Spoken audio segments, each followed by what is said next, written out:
With 182 days until the midterm elections, we're going to spend a lot of time today on the abortion issue. We're going to look at it from all angles. That plus a deeper dive into the Democrats' playbook on this episode of Dale Carter's America. From the heart of flyover country, he's not on the far right, and he's certainly not on the far left. Like you, he's somewhere in the middle. This is Dale Carter's America. First, a little news. New work begins today to save the historic decision that led to the legalization of abortion in America. This comes from our headlines here this morning.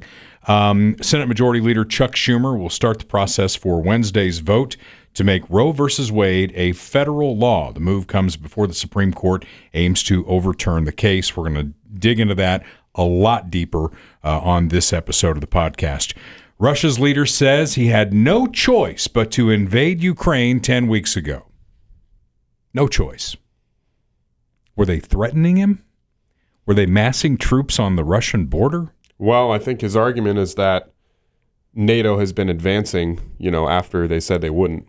And they've been trying to bring Ukraine into NATO. Okay. All right. There you go. You're taking the Russian side on this. Well, that's his argument. I mean. By the way, I'm Dale Carter. That's Kurt Wheeler. We didn't do the, we're kind of in a hurry today. We got other things to do, and I'm just back from vacation in Florida. Yep. Do I look tan? A little bit. What? Yeah. Did you have your fill of Malibu and pineapple? I did. I've discovered some other things I like as well. Very girly drinks, but not beer, not whiskey. No judgment. No judgment. Police near Atlanta hunting for whoever opened fire on 6 people. There's no crime problem in this country. 3 of the victims died, others in serious condition. All were shot last night at a condo complex. Investigators spent hours collecting evidence, interviewing witnesses, but no arrests have been made yet. Here's a story for you. The White House is warning everyone to prepare for a new COVID surge. Hey, guess when it's happening? October. Fall and winter. Yeah. 100 million people could become infected. In fact, if you're even thinking about voting Republican in the midterm election, you are most at risk. Well, I think the science shows, and we all know that we need to trust the science. The science shows that a vote for Republican actually spreads the virus. That's how you spread the virus, is voting for Republicans. So if you're a Republican, stay home. Yeah. Don't vote. That's right. The message from the administration and Dr. Fauci. Right. Yeah. And did you watch the Kentucky Derby at all? Actually, so I was gone this weekend too. I was in Virginia, and we were at a little pub, and they had it on the TV, and everyone was freaking out, and I didn't realize why. But yeah, there was a huge 80-1 odds or something like that. It says one of the biggest upsets in Kentucky Derby history. So there may have been a bigger upset, but this was a horse they weren't even sure was going to run in the Derby. Right. Yeah.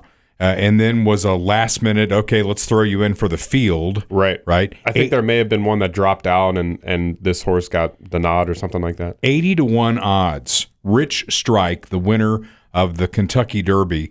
Now the question becomes, I think if you win the Kentucky Derby, you are obligated to go on to the Preakness and the Belmont Stakes. Mm-hmm. We have to see if we get a Triple Crown winner or not. Right. Now, the chances are, does the magic repeat in the Preakness and the Belmont? Who knows? But I think you're obligated, don't you? Yeah, are they not? I didn't know that. They're kind of on the fence about it. Oh, so they don't know if they're going to run the horse in the other 2 races. Huh.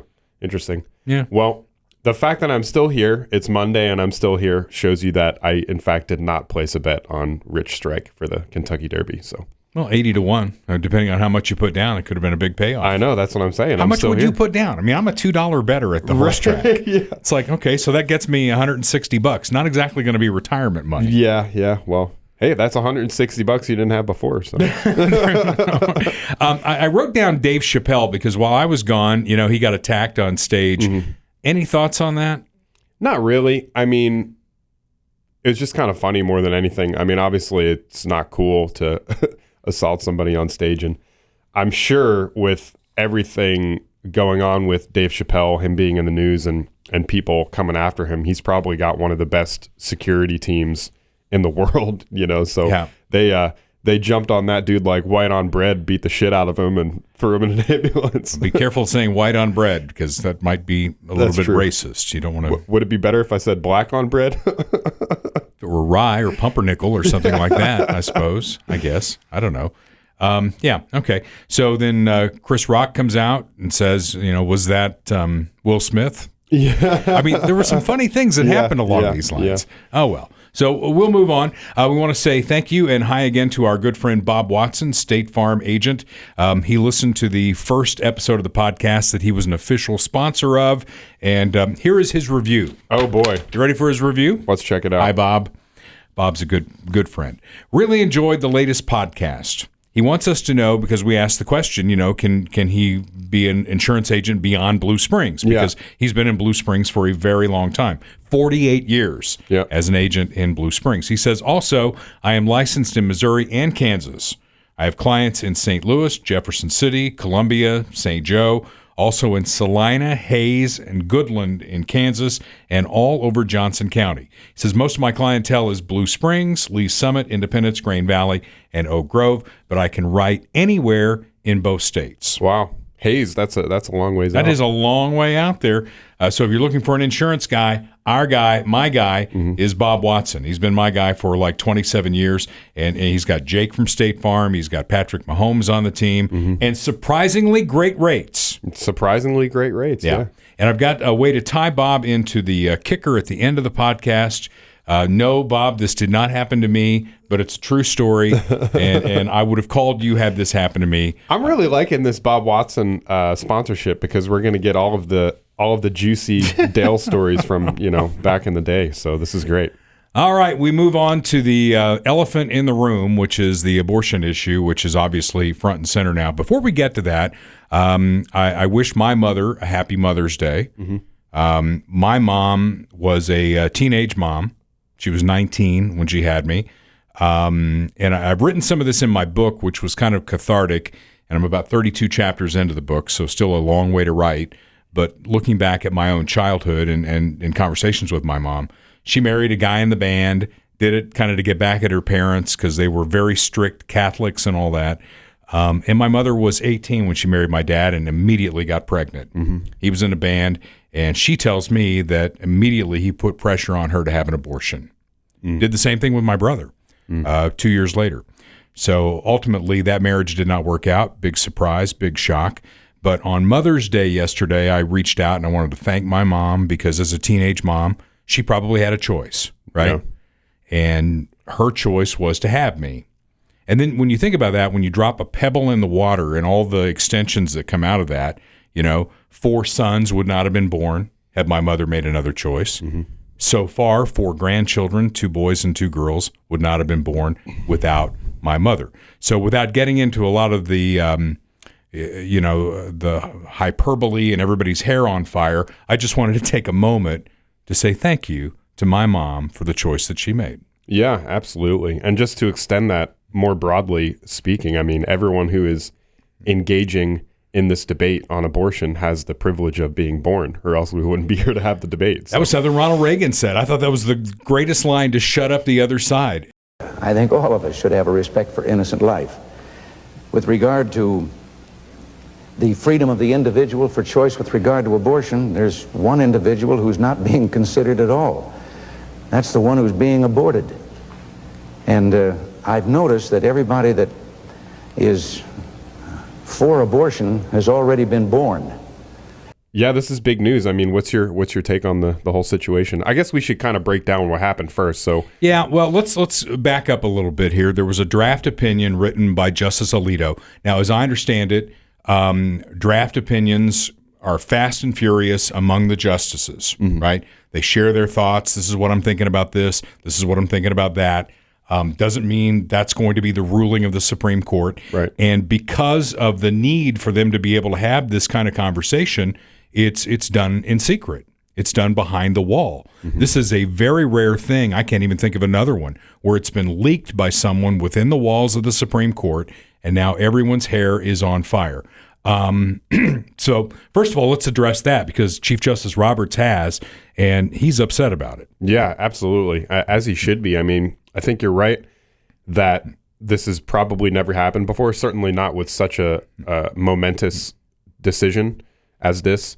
And you can kind of, I've heard some breakdowns where you can kind of narrow it down to a certain group of people because it was likely one of the left-wing justices and one of their staffers that leaked this thing. So it's probably from a pool of like 12 to 16 potential people that did it.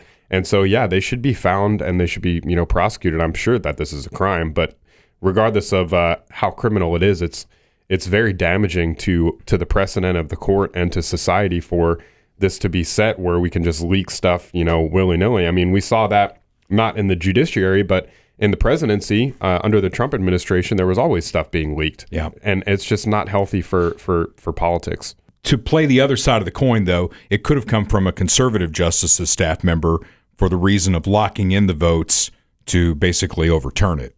That's the other side of the coin. I don't see that, though, because for the conservative justice, you would want to keep it under wraps, and then you would just want to release the opinion. Like, you wouldn't want to make any noise, because the more noise that you're making before the actual opinion comes out, the more chance that the more reactionary stuff there's going to be, and then the more chance that people have to change their minds, or now you have protesters showing up to the houses of the five justices. So I very much doubt that it was one of the conservative Either way staffers. It goes, though, you would agree that, it should be investigated, and no matter who did it, they should be prosecuted to the fullest extent of the law. Absolutely, yeah. Because hair is on fire. There's no question about this. Yeah. Elizabeth Warren is out there just, We have reached the culmination of what Republicans have been fighting for, angling for decades now, and we are going to fight back.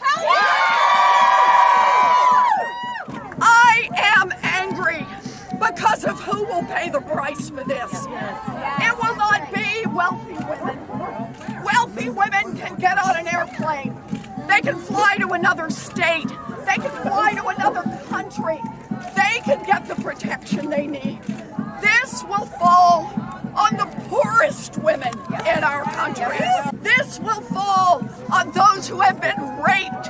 This will fall on mothers who are already struggling to work 3 jobs to be able to support the children they have. Well, I am here because I am angry, and I am here because the United States Congress can change all of this. This is the Democrats love this. They don't want to focus on anything other than this right now. This is their big rallying cry. It's the new current thing. It's the new current thing. Yeah. They've shifted from BLM to COVID to Ukraine, and now it's abortion. Yeah. Well, I mean, get back to the opinion itself, Roe versus Wade, because we did a whole episode on this a while back. And just from a technical rule of law kind of thing, I've always hated this particular opinion. Okay. Take abortion out of it. I hate this opinion because it was overreached by the Supreme Court in the first place. And now we get back to the word penumbra, and it takes me back to college in constitutional law. Did you take constitutional law in college? I think you asked me that last time you brought up this word too.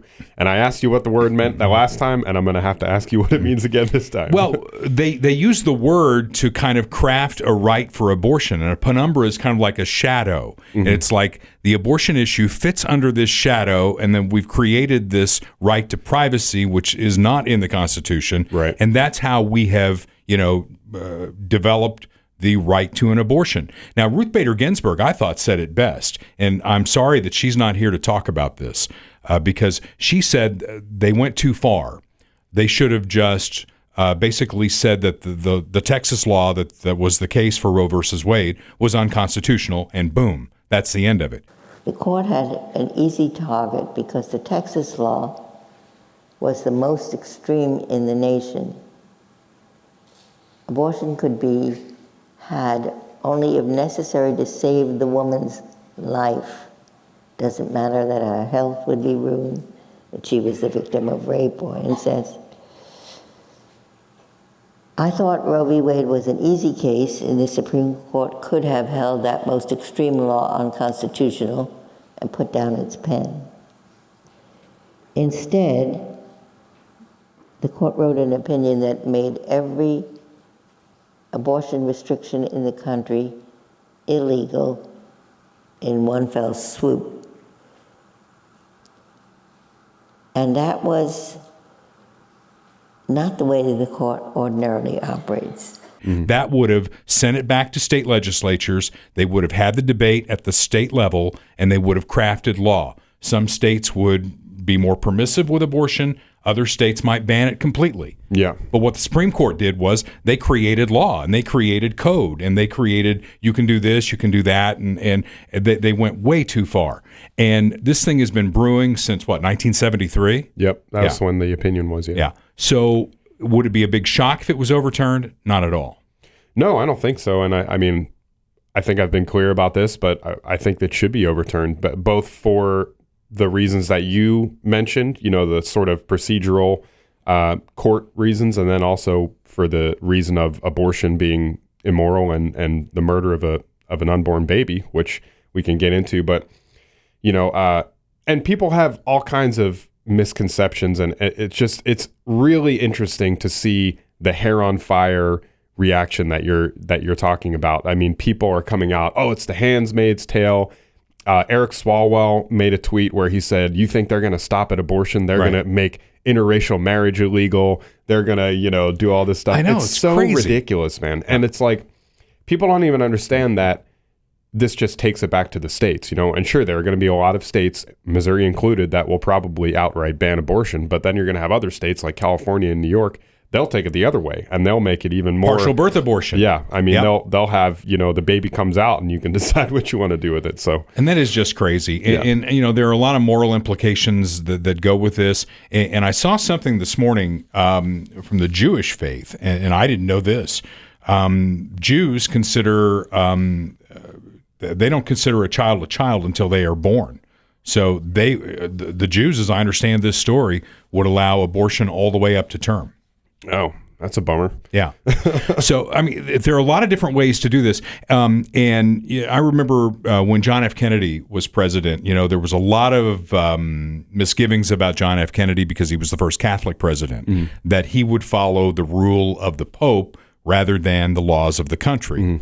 Now, I wish Biden could clarify things because he's the second Catholic president, that he would say the same thing. But he's not saying the same thing. It's like we're a nation of laws, and whatever the law is, that's what the executive is going to have to uphold. And right now, Roe versus Wade is the law of the land, and a Catholic president could say that even though the Pope says that's not right, I'm upholding the law of the land. Now, will it be the law of the land? I don't know. The Democrats in the Senate, as we mentioned in the news update, they're out there as fast as they can trying to codify Roe versus Wade as a federal law. Yeah. Now, if you know what, and again, take abortion out of it, take the moral implications out of it. If they could get enough Republicans to come aboard to where they could break the 60-vote filibuster, it would become the law. Well, I don't but think they're not going to. Yeah, I don't think they're going to. And we've said this before. We've talked about the rhino Republicans, the weak Republicans. If there's one issue in my book that would be a total disqualifier, it would be this one. Yeah. If there are any Republican senators out there who are going to vote to enshrine Roe versus Wade, I mean, that's just it. Well, they'd need 10 of them to break a filibuster. I know. And they're not going to do that. But even if one does, they should be removed from the party as far as I'm concerned. And, you mentioned the president. It's true that the president, is enforcing the law. The executive branch is supposed to be the enforcement arm of the federal government. But it's also true that the president is sort of a figurehead and takes a leadership role in this. Like you saw with Donald Trump, he was at the March for Life. He was very pro-life, and even though he couldn't necessarily do anything like just with his pen and his phone to overturn the decision, he was still out there promoting the cause of pro-life and certainly putting in justices who are leading us to the point that we're at now. And I think if this is overturned, which I hope that it is, then it's going to really enshrine Donald Trump as one of the best presidents that we've had in modern American history, just because of that alone, just because of getting those justices in there. That's huge. It's huge.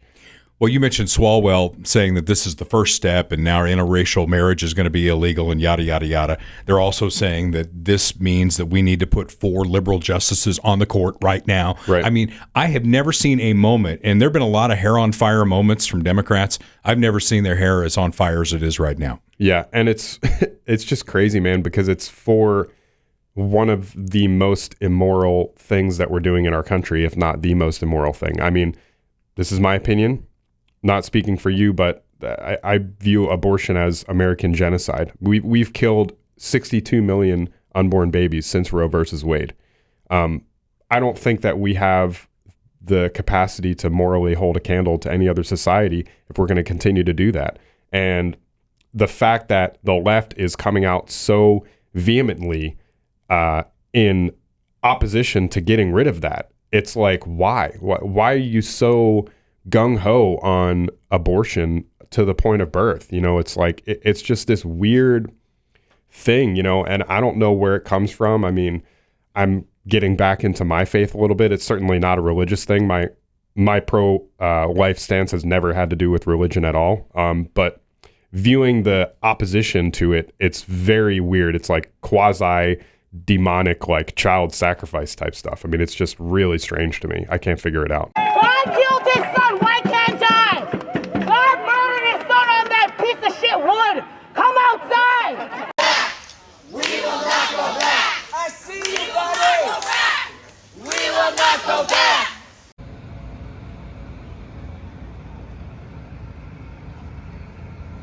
Now get up, get down.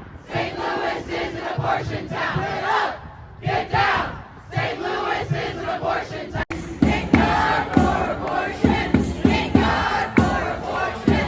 Thank God for abortion. Thank God.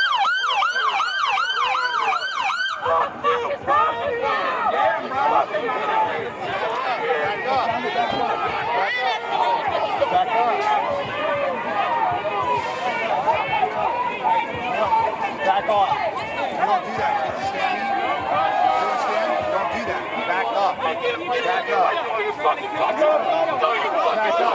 You understand me? You understand? You don't do that. Back up. Back up.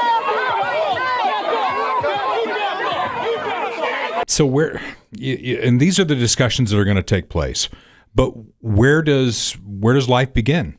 Is it conception? I think that's the only reasonable place to land. I mean, so okay, let's break this down a little bit. Yeah. So a woman determines she's pregnant, misses a period, goes in, doctor says you're pregnant. At that point, you would say there is no option for you other than having this child. Pretty much. I mean, I think that people lose sight of they misuse the word choice, because the choice that you have is in the reproductive act, not in whether you want to choose to keep the baby or not. Like you've made a baby. When you have intercourse and the sperm and the egg comes together, you have made a baby. I'm a father of 4. I think I get the math. Yeah. But like that's where the choice happens. Yeah, you know? I get that. And listen, I'm not some moral arbiter. I'm not a perfect person. You know, thankfully I'm married now, and you know I've never had to deal with this in my personal life. Not to get too personal, yeah. But you know I've made plenty of mistakes, and I'm very fortunate that I didn't have to deal with that, because if I did, my life would look a lot different than it does right now. Yeah. But you know, you make those decisions and you have to live with the responsibility that comes with it. You have to live with the ramifications of your decisions. Well, birth control is not 100%. Yeah. Other than abstinence, that's the only 100% birth control. Yeah. So if you had a daughter, I'm just going to put it on you. Mm-hmm. If you had a daughter and she was on the pill, the boy she was with was wearing a condom, they had sex, and a baby was formed, there would be no option in your family other than carrying that baby to term. Pretty much, yeah. I mean, I obviously wouldn't want it to be some kind of forceful thing, but I'm hoping to teach my children, you know, to be responsible and to and teach them the value of life. All right. You know? So let's say she's raped. Yeah. Well, see, these are all uncomfortable conversations that need to be had now if Roe versus Wade is going to be overturned. Well, the rape issue is interesting because it brings up like a whole other kind of philosophical quandary. Like, is it okay to punish another person for the wrongdoing of a third party in general? You know, like we should punish the rapist, like kill the rapist, don't kill the baby. Right. You know, well, the baby has no say in the circumstance of their birth. Yeah. You know, it's just not it's not fair to the baby. I hate the fact that, and you quoted the number of abortions, that it is clear that we're using abortion in this country as birth control after the fact. Yeah. And, you know, I'll put it on myself. I have 2 granddaughters and 4 sons, but now I have girls in my family, 2 granddaughters. And if either of them had that circumstance, you know, and they weren't going to keep it, they didn't want to keep it, they didn't want to raise a baby, they didn't want to take that off ramp that you're talking about that you never had to take. Yeah. I mean, adoption is always an option. For sure.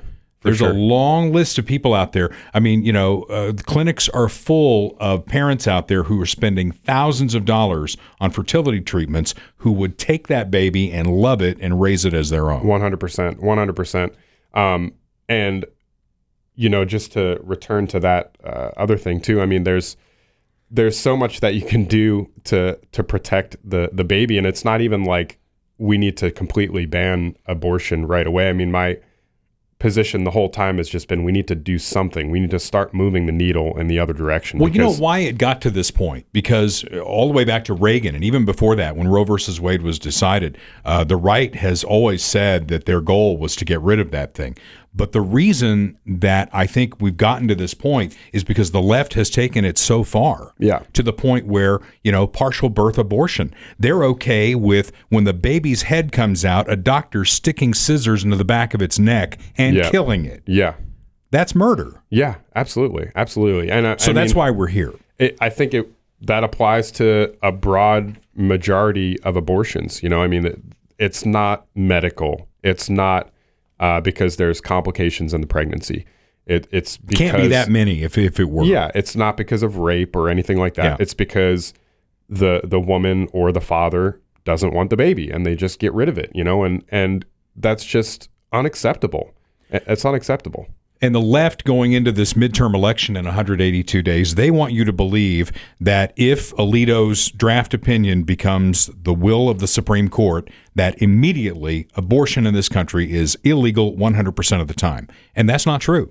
No, it's not true. I mean, maybe it'd be nice if it was, but that's just not what's going to happen. You know, this is the beginning of the fight, not the end of the fight. Yeah. That's the easiest way to put it. So we'll continue to follow it. I did note that on Mother's Day yesterday was when these left-wing lunatics were going to justices' homes, doxing of Supreme Court justices. That's another step. I mean, do we really want to get to that point in this country where we're doing things like that? They were demonstrating at churches on Mother's Day. Yeah. As you guys want respect, we want respect too. I understand that. Get out of here. Get out of here.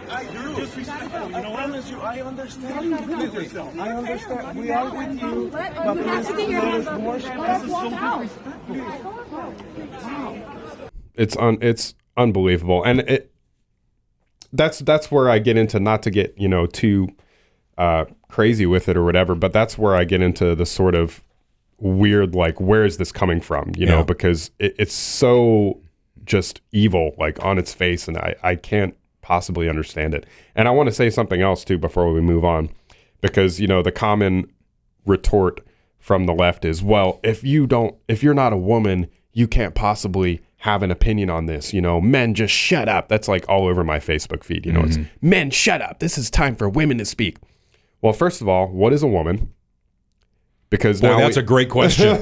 You know, are you a biologist? You can't even determine that. Exactly. Now we have, you know, the pregnant man emoji. We have, you know, the whole trans ideology thing going on. So what is a woman? And second of all, if you look at Roe versus Wade, it was decided by 7 men. I believe 7 white men. There might have been one person. Was Thurgood Marshall was on that court. Maybe. I don't remember. But no women. No women. So, really? That's all I'll say. All right. We'll continue to follow it, and I'm sure, like, as you said, this is the beginning, not the end, and there will be a lot of off-ramps and a lot of hair on fire and a lot of fun video that we can put up as well. So We'll continue the discussion. Yeah, the protesting and the rioting and stuff is going to get really bad, I'm afraid. Yeah. Well, that's a great time to talk about Funhouse Pizza, don't you think? Yeah. Jim Dingman still looking for employees? Yeah. If you're out there rioting and protesting against the Supreme Court decision, how about take that energy and use it somewhere productive by getting a job at Funhouse Pizza? He's paying well. Yeah, $13 an hour. Yeah. So if you got a kid that's coming up, Memorial Day weekend, schools are going to be out. Mm-hmm. Kids are going to be looking for something to do this summer. It's a great summer job. Mm-hmm. It's a great job to, pay for things while you're in college. I had several jobs when I was in college. I'm sure you did too. Yep. I worked, like I mentioned before, I worked at restaurants and I didn't make close to $13 an hour. So it'd be nice to have a little bit of income that you can save up, maybe even pay your own way through college or whatever you want to do. What a thought. I know, right? I thought you just got a loan and then hoped a Democrat would come along and waive it. Isn't that the way we do things now? Yeah, apparently. Let's rack up as much debt as we can. Yeah. Oh, don't remind me. Yeah. I'm not triggered. Something Jim Dingman would do at Funhouse Pizza in Blue Springs or Lee Summit. No, not at all. Not at all. Great place to have a pizza, though. Take the family out with you and all that. If, of course, you've been born, if you weren't one of the 60 million or whatever that turned into a choice. Absolutely. All right. So let's do the deeper dive into the Democrats' playbook because we're 182 days out. First of all, I just think this is hysterical, and we've had a lot of fun with the videos at our Facebook page for Dale Carter's America. When we get the website going, we'll be able to do a lot more fun stuff like this. But the Disinformation Governance Board, I guess an arm of Homeland Security, and I don't know who this woman is who they've tapped to run it, but she's hysterical. She's absolutely insane is what she is.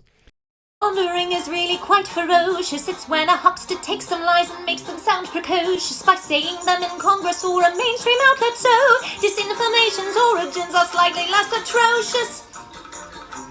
It's how you hide a little lie. It's how you hide a little lie. It's how you hide a little lie. When Rudy Giuliani shared bad intel from Ukraine, or when TikTok influencers say COVID can cause pain. They're laundering disinfo and we really should take note and not support their lies with our wallet, voice or vote. Oh, information laundering is really quite ferocious. It's when a huckster takes some lies and makes them sound precocious by saying them in Congress or a mainstream outlet. So disinformation's origin seems slightly less atrocious. Are these real? Yeah. I have to ask you the question. Are they real? Yeah, they're real. That's not the only one. So we had a video of, if you're not familiar, go to our Facebook page and check it out. I think I posted it on Twitter as well, at Dale Carter's Mayor on Twitter. But this woman is just, off a rocker. She's singing all kinds of songs about disinformation and stuff like that. And there's other songs, too, that she's sung in the past that are, not safe for work, I would say. But she's it's very interesting. I don't want the government deciding what is disinformation, right? Yeah. Can you imagine, just for a second, alternate universe, Donald Trump is still president, and he decides to have a disinformation governance board. What would MSNBC say? Would their hair be on? Disinformation board ever. Well, that's what Trump would say. Yeah. But what would they say on the left? Oh, they would be freaking the hell out. Oh my God. It's the end of the world as we know it. Yeah, they're instituting fascism. That's what it would come across But as. because it's coming from the Democrats, I guess it's okay. Yeah, well, I'm not okay with either of them. Yeah, of course. Yeah. Let me figure out what's true. Of course, yeah. But yeah, if you look at it, it's really the left that is pushing for censorship. Say what you want about Donald Trump or about the right, more broadly speaking. Very, very rarely do they ever push for censorship on social media or on TV or online or anywhere else, and this is kind of, some people have pointed out, an extension of Obama too, because there was a couple speeches that he made, and I'll try and find the clip and drop it here, but where he was saying that, social media companies are pushing back on hate speech and, violent disinformation and blah, blah, blah, but that's not enough. We need to go further. All we see is a constant feed of content where useful, factual information and happy diversions and cat videos flow alongside lies, conspiracy theories, junk science, quackery, white supremacist, racist tracks, misogynist screeds. And over time, we lose our capacity to distinguish. between fact, opinion, and wholesale fiction. Tech platforms need to accept that they play a unique role in how we, as a people and people around the world, are consuming information, and that their decisions have an impact on every aspect of society. With that power comes accountability. And in democracies like ours, at least, the need for some democratic oversight. As citizens, we have to take it upon ourselves to become better consumers of news, looking at sources, thinking before we share, and teaching our kids to become critical thinkers who know how to evaluate sources and separate opinion from fact. He also said the First Amendment's not absolute. Yeah. Really? Well, I mean, technically, it's not absolute. Technically, that's true, but Yeah. it's like whenever somebody says that, you know where they're coming from. Right. You know, that's just not something that you say, willy-nilly. And it's all platitudes. I mean, again, I've said this so many times, but I'll say it again. The left is the master of language, and they have manipulated the language perfectly. You know, they've created these phrases like disinformation, like hate speech. Yeah. You know, and it's... I don't know. When you see something that says Disinformation Governance Board, Yeah. I mean, I think of Nazi Germany.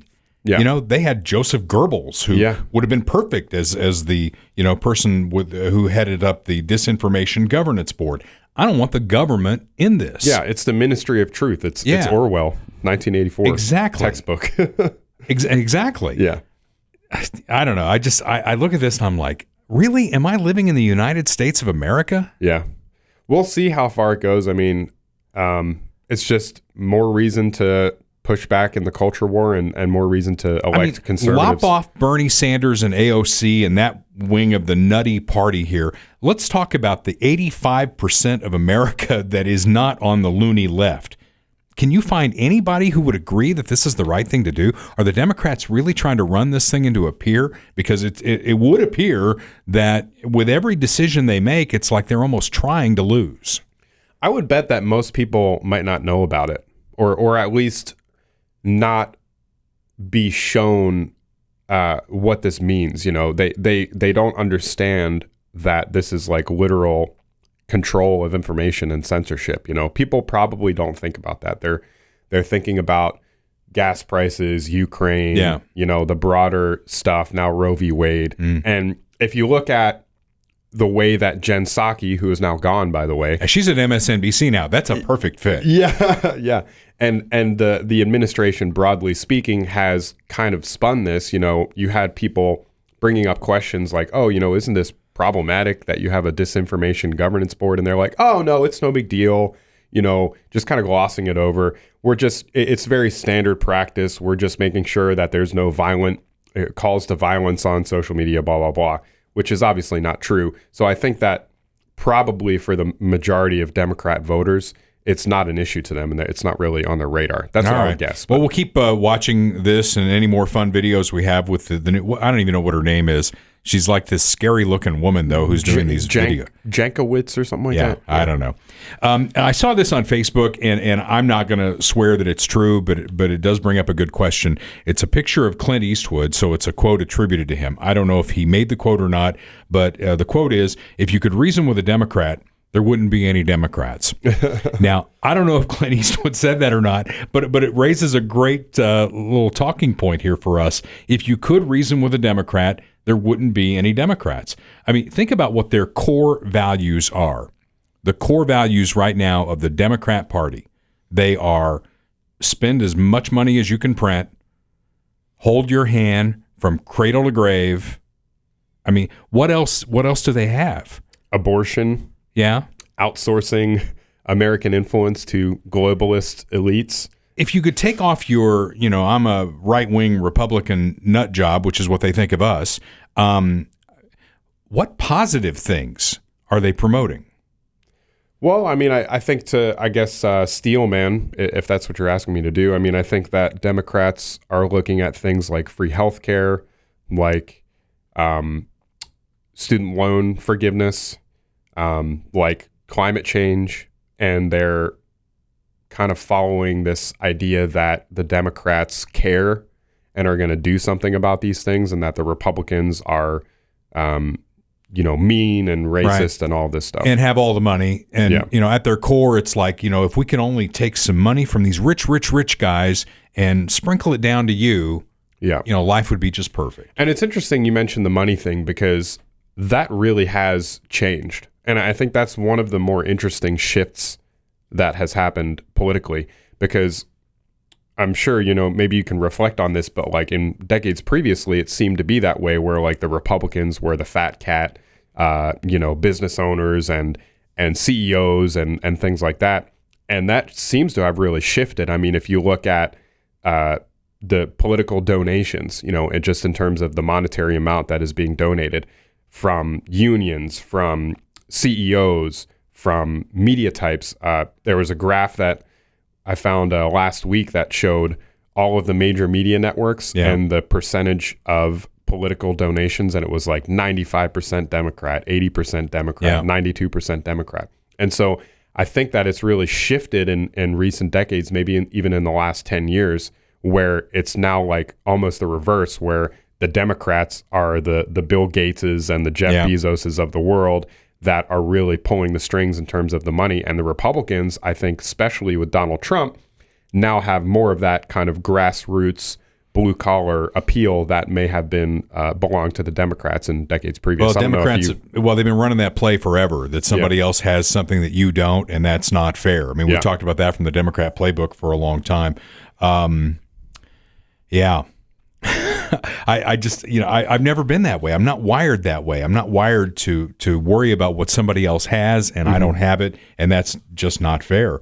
Yeah, totally. I mean, if anything, it should be, look at this rich person. How did they do it? And how can I duplicate that? Where's the blueprint for that? There's also the liberal paradox. There's guilt involved there. That if you're a billionaire, one of these big fat cats, that, oh my gosh, I mean, I've got all this money and I feel really bad about it, so I'm going to give money to the Democrats. Right. Yeah, maybe. There's some of that. There's some of that. I mean, And I always tell people like Bill Gates, if you feel like your taxes are too low, write a check to the Treasury. They'll cash it. Yeah. Well, Bill Gates is a whole different thing. I mean, he's on a whole nother level all on his own in terms of his stuff on depopulation and weird vaccine shit. But if you could reason with the Democrats and you could tell them exactly what you just said, that, here's a rich guy, and gosh, I mean, if you go to school and you work really hard, you can have a great life in this country. Yeah. You do not need to count on the federal government. If that were the case, we wouldn't be $30 trillion in debt. Yeah. Yeah, 100%. And that's what the Republicans should be doing. I mean, it's one of the downfalls of our messaging. And again, the left controls the language, they control the narrative. So we're playing on that field right now. Well, let's hope that turns around. 182 days until the midterm. My friend Bob McNeil is a radio guy that I've known for a long time. He's been retired for some time, and he put something on Facebook I thought was awesome. The playbook for the Democrats for this election, it boils down to three things: January 6th, abortion, and MAGA equals terrorist. Rinse and repeat. Just keep saying that over and over and over again. Never mention inflation, gas prices, defund the police, the increasing crime rate, the open border, or the guy we're supposed to pretend is running the government. Yeah. Yeah, that's interesting, not to rehash the old topic, but we didn't really discuss the political ramifications of the whole Roe v. Wade leak. And if that actually ends up happening, what's that going to look like for 2022? And it's interesting because I think the gut reaction is that it's good for Democrats and bad for Republicans because the Democrats can campaign on it. But I'm not sure if that's true. I mean, it's all about messaging. I think if the Republicans have good messaging, because a lot of the country is pro-life, and they're just more quiet about it than the left is, So I think whoever has the stronger messaging will win on that. I thought Trump had a pretty good comment on that. He said he didn't think it would have any impact on the 2022 campaign, that people are where they are. Right. And you're not going to convince somebody who's on the far left who believes in partial birth abortion, you're not going to convince them the pro-life stance. Yeah. And vice versa. Yeah, that's true. That's a good point. And in that sense, maybe it's more about turnout than anything. If the left can rile up their base enough based on this and tell people that it's the Handmaid's Tale and that, they're coming for interracial marriage or whatever they're going to say, if they can rile up enough people, then maybe they will get a higher turnout, but we'll see. James Carville over the weekend made some comments. By the way, just to backtrack here to the increasing crime rate, when I was in Florida for a week on vacation, I still keep track of what's going on here in Kansas City, and there was at least a murder a day. Yeah. Just every day. Yeah, there was 2 or 3 in one night in Westport, I think on Saturday or something like that. I forget so, I was worried about, our morning folks who were coming in here. Ed Walker, who was in for me on the morning show. It's like, keep your head on a swivel when you come in here. Yeah. So that's still going on. But James Carville, who was kind of like the whisperer to Bill Clinton, okay?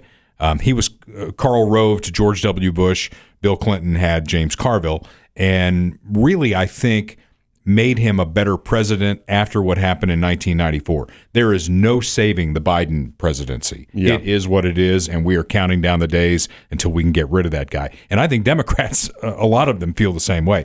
But James Carville, he went on Fox News, and he said Democrats are stupid and are going to get their ass kicked in the midterms. I mean, he doesn't mince a lot of words. He says they're going to be focusing on pronouns and being vegan while the Republicans sweep up all these seats. They're wasting dollars in races that they cannot win. And he's just very open about the suicide mission that apparently the Democrats are on. Yeah, that's interesting. I hope he's right. I'm sure he doesn't hope he's right, but no, we'll see. We'll see what happens. All that to be continued here as the big issues of the day are abortion and the deeper dive into the Democrat playbook.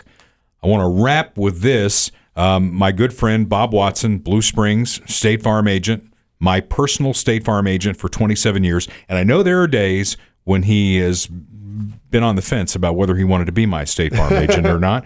But we've had a good relationship over the years. He's a great guy. But if I had come home to this, Bob and I would be having a conversation. Went on vacation, came back, my house was fine. Mm-hmm. The building's still standing. I had people watching over it in case anybody thought about doing anything nefarious. Uh-huh. But this California couple, they came home from their vacation, and I guess they left the doors open to their fireplace, and hundreds of birds invaded their house. Oh, my God. Yeah. And you can imagine what they did. And we've talked about this before. I have a very real fear of birds. Going back to when I was a child, right? And Jennifer and the other 2 women I've been married to and anybody I've been in a relationship with knows that very rarely do we eat outside if there are going to be birds around. A lot of birds in Florida, okay? And the women in my life have always known that they have to take point if there are going to be a lot of birds around. Because I keep can't, like an umbrella in hand. I can't deal with it. So my call would have been to Bob Watson, my State Farm agent, to deal with this. I don't know that I would have asked him to come and remove the birds, but there definitely would have been a homeowner's policy claim. Yeah, no doubt. I guarantee. Hundreds of birds. That's hundreds of birds. They say it's the first time it's ever happened. In fact, I might even call my friend Chip Glennon at Glennon Real Estate Experts, who is not a sponsor of this podcast, so this is a freebie for Chip. I would call him and say, clean this shit up and sell this house. I'm never walking in here again. They couldn't scrub it hard enough for you. Absolutely not. And with that visual, this is Dale Carter's America. The views expressed on Dale Carter's America are Dale's and Kurt Wheeler's. They do not necessarily reflect the views of KFKF or Steel City Media. Comments can be sent to dalecartersamerica@gmail.com. Check back for weekly episodes. Subscribe, spread the word, and give us a 5-star review. Thanks for being a part of Dale Carter's America.